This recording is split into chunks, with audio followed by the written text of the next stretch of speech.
제가 키보드와 마우스에 관심을 갖게 된 계기는 일이 지루해질 때쯤이었습니다. 조금은 이 지루한 사무 환경을 조금 더 즐겁게 만들어줄 수 있는 아이템을 찾다 보니까 예쁜 키보드와 멋진 마우스가 눈에 들어오더라고요. 저는 뭔가 아이템을 통해서라도 일하는 재미를 끌어올리고 싶은 욕구가 있었죠. 그렇게 굉장히 무리해서 일을 하다 보니까 손목까지 망가지더라고요. 그리고 나서 이 손목 통증 때문에 저는 키보드와 마우스를 고르는데 제 나름의 까칠한 기준이 생겼습니다. 결론부터 빠르게 말씀드리면 저는 키보드와 마우스를 고르는 기준이 서로 다릅니다. 키보드는 이 감성의 영역으로 저는 분류를 하고요. 마우스는 기능의 영역으로 분류를 합니다. 키보드는 일을 즐겁게 하기 위해서 특수한 기능보다는 이 타건감, 그리고 타건음, 그리고 예쁜 모양에 치중을 하고요. 마우스는 손목의 움직임을 최소화하기 위해서 버튼의 기능에 중점을 두고 선택을 하게 되었습니다. 게이밍을 위한 키보드 마우스 세팅이라면 응답 속도에 더 치중을 했을 텐데요. 그게 아니고 업무를 위한 세팅이다 보니까 조금 더 편한 자세를 위한 세팅에 대해서 말씀드리려고 합니다. 그래서 오늘은 제가 마우스와 키보드를 살 때 정해두었던 기준을 여러분과 함께 공유해 보려고 합니다. 먼저 키보드입니다. 저의 기준은 두 가지입니다. 색감과 타건음이죠. 너무 뻔하죠? 그런데요, 이 색감은 모니터에서 보여지는 게 실제랑 크게 차이가 없어서 굉장히 쉬운 편에 속합니다. 타건음, 이게 조금 어려워요. 뭐랄까, 이건 제가 사고 나서 느낀 거지만 사기 전에 영상에서 듣던 소리랑 실제로 들리는 소리가 조금 다릅니다. 많이 다른가? 아무튼 그렇기 때문에 용산 타건샵 또는 이마트나 백화점에 있는 전자제품 샵에 가서 직접 여러 키보드를 만져보는 게 가장 좋긴 하겠죠. 근데 그게 사정상 어려울 수도 있죠. 그러면 어떻게 이걸 비슷하게 느낄 수 있을까 싶어서 고민해 봤습니다. 이 고민해 보니까 기존에 사람들이 가지고 있는 키보드와 소리를 비교해 보면 되겠다 싶더라고요. 그래서 제가 주변에서 쉽게 찾을 수 있는 키보드 소리를 한번 들려드릴 테니까요. 잘 비교해 보세요. 첫 번째 LG 그램 노트북입니다.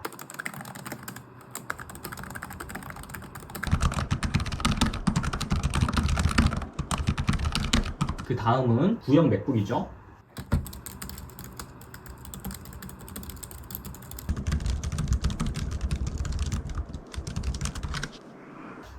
그 다음은 이 레노버 게이밍 노트북이죠.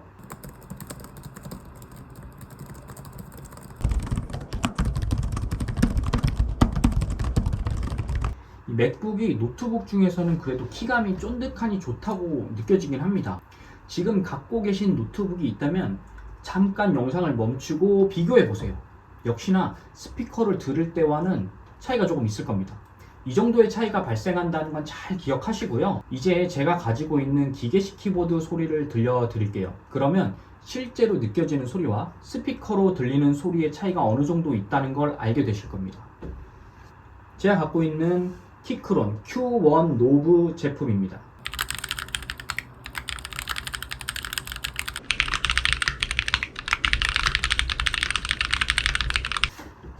이건 2017년도에 구매했던 제닉스사의 엑스컬리버라는 제품입니다.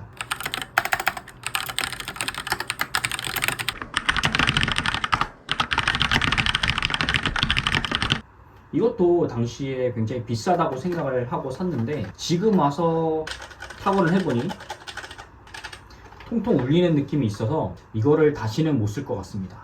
사무실에서 쓸 거라면 소리가 이렇게 통통 울리는 건 지양하시는 게 좋고요. 제가 이거를 사무실에서 써봤는데 아무래도 소리가 커서 사람들이 굉장히 거슬려 하더라고요. 심지어 이건 갈축으로 소리가 덜 하다고 해서 구매를 했던 건데요. 이 메신저 할 때랑 일할 때 타자 치는 속도가 달라서 딴짓하는 거 금방 들킵니다.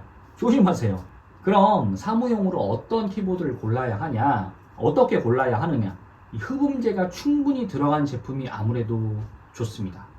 들리시나요?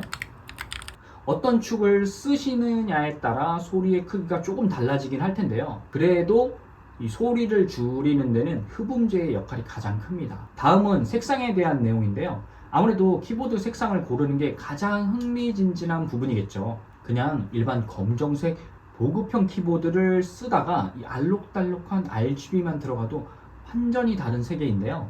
거기에 더해서 이런 키캡을 사용하시게 되면요, 저마다 다른 색깔을 쓰게 되면서 사무실 책상의 분위기가 완전히 달라지게 됩니다. 제가 엄청난 전문가도 아닐 뿐더러 정말 예쁘고 다양한 키보드가 세상엔 정말 많아서 제가 제품을 전부 설명해 드리긴 어려울 것 같고요. 요새 많이 보이는 이 토체티 키보드, 저도 요거 예뻐서 써보고 싶긴 하더라고요. 요 키캡, 정말 예쁜데. 이제 마우스 고르는 기준에 대해서 말씀을 드릴게요. 만약 손목이 너무 아프다, 그럼 일반적인 형태의 마우스는 쓰지 마세요. 뭐 예를 들어 이런 거요. 저는 이 기준으로 마우스를 고르시길 추천드립니다. 첫 번째, 과도한 손목 움직임을 자제할 수 있는가? 두 번째, 마우스의 무게를 최대한 줄일 수 있는가? 제가 왜 이런 기준을 세웠냐면요, 이 손목을 최대한 사용하지 않아야 손목이 낫더라고요. 결론적으로 저는 트랙볼 마우스를 통해 이 두 가지 조건을 완벽하게 충족시킬 수가 있었죠. 통증의 원인을 우선 알아야 왜 제가 트랙볼을 쓰게 되었는지 설명이 됩니다. 일단 터널 증후군이라는 거는요, 손목 한가운데의 빈 공간, 이 중앙을 통과하는 정중신경계의 압박이 가해져서 장기적인 통증이 일어나거나 심할 경우 엄지 등의 마비가 되어 잘 움직이지 않는 증상을 의미합니다. 그래서 저는 많은 사람들이 추천하는 로지텍 MX 시리즈 추천하지 않습니다. 제가 써보지 않았냐고요? 아니요, 저도 오래 써봤습니다. 제가 로지텍 애니웨어 마우스를 쓰다가 손목이 처음 망가졌고요, 트랙볼을 쓰면서 손목을 회복하고 난 후에 사람들이 다들 추천하길래 이 로지텍 MX 마스터 3 저도 사서 쓰고 있었고 썼습니다. 보이시죠? 이 찌든 때 오래 썼습니다. 그런데 이 자세 때문인지 손목이 다시 아파오더라고요. 그래서 처음 손목이 아파서 찾았던 게 바로 버티컬 마우스였습니다. 이렇게 잡는 거예요. 확실히 조금 덜 아프긴 합니다. 손목을 살짝 비틀어 준 것만으로도 효과가 있었죠. 그래도 여전히 손목을 써야 하고 팔꿈치도 써야 한다는 게 단점이었어요. 그래서 제가 최종적으로 찾은 게 바로 트랙볼 마우스입니다. 손목을 움직일 필요가 없으니까 움직임 제한뿐만 아니라 마우스 무게에서도 완전히 자유로워졌죠. 그런데요, 이 트랙볼에도 여러 종류가 있습니다. 제가 처음 썼던 이 엄지손가락으로 볼을 굴리는 형태도 있었고요. 이것도 굉장히 제가 오래 썼습니다. 버튼이 다 망가질 때까지 썼으니까요. 그리고 제가 가장 선호했던 트랙볼은 바로 이거였습니다. 엘레콤 회사에서 만든 휴지 트랙볼 제품이죠. 방금 보여드렸던 엄지로 움직이는 이 트랙볼 마우스와 같은 회사인데요, 요거는 검지와 중지로 볼을 움직이는 형태입니다. 볼 크기 보이시나요? 엄청 크죠. 제가 이걸 4년 이상 잘 썼거든요. 다 망가져서 너덜너덜해질 때까지 썼어요. 그리고 나서 로지텍 제품을 쓰고 있었던 건데 뭐 아무튼 불만족이었고요. 클릭을 엄지손가락으로 해도 되고요, 중지나 약지손가락으로 바꾸어줘도 됩니다. 이 볼이 굉장히 컸기 때문에 이전에 쓰던 엄지손가락으로 볼을 움직이는 타입보다 조금 더 섬세한 움직임이 가능했고요. 저는 볼을 엄지로 쓰면 뭐라고 해야 되지? 좀 이질감이 생겨요. 막 이렇게 짜증이 올라온다고 해야 되나? 아무튼 그만큼 제가 마우스에 굉장히 좀 민감합니다. 제가 손목이 약해서 그런 거 아니냐고요? 무슨 말씀이세요? 저 턱걸이도 굉장히 잘하고요, 클라이밍 하면서 전완근 훈련도 제법 했습니다. 그런데요, 통증이 여전했어요. 이게 쓰는 근육이 아무래도 달라서 그런 것 같습니다. 비슷한 형태로 켄싱턴이란 브랜드에서도 마우스를 만드는데요, 이런 타입이죠. 비슷한 타입입니다. 검지와 중지로 볼을 움직이는 타입이요. 근데 저는 이걸 잘 안 쓰게 되더라고요. 같은 볼 타입이라도 이 버튼 구성이 켄싱턴은 좀 별로예요. 마감도 조금 아쉽기도 하고 기능적인 면이 아무래도 저한테는 좀 안 맞았어요. 그래서 잘 안 쓰게 되더라고요. 이것도 굉장히 비싼 건데 한 10만원 넘을 겁니다. 네, 잘 안 써요. 그래서 아직까지 제 최고의 애정 마우스는 엘레콤 휴지입니다. 제가 조만간 엘레콤의 다른 제품을 한번 써보려고 하는데요, 그때 또 영상으로 후기를 남겨야겠죠? 물론 단점도 있습니다.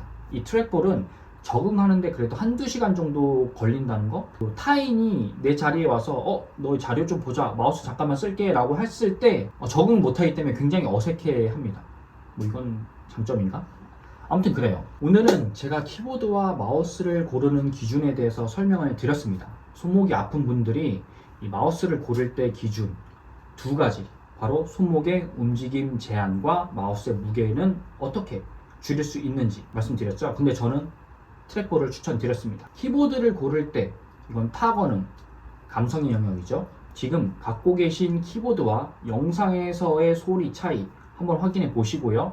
색깔은 너무나 다양하니까 마음에 드는 산뜻한 것으로 고르시길 바랍니다. 아무튼 오늘 이 영상을 끝까지 봐주신 분들이라면 자신만의 공간, 그러니까 그게 일터가 되었든 아니면 집이 되었든 이 공간에 굉장한 애정이 있으신 분들이라고 저는 생각을 합니다. 저처럼 말이죠. 저와 비슷한 공감대가 있으신 분들이기 때문에 구독과 좋아요 눌러주실 거라고 생각을 하고요.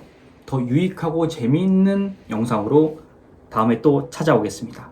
감사합니다. 오늘은 여기까지.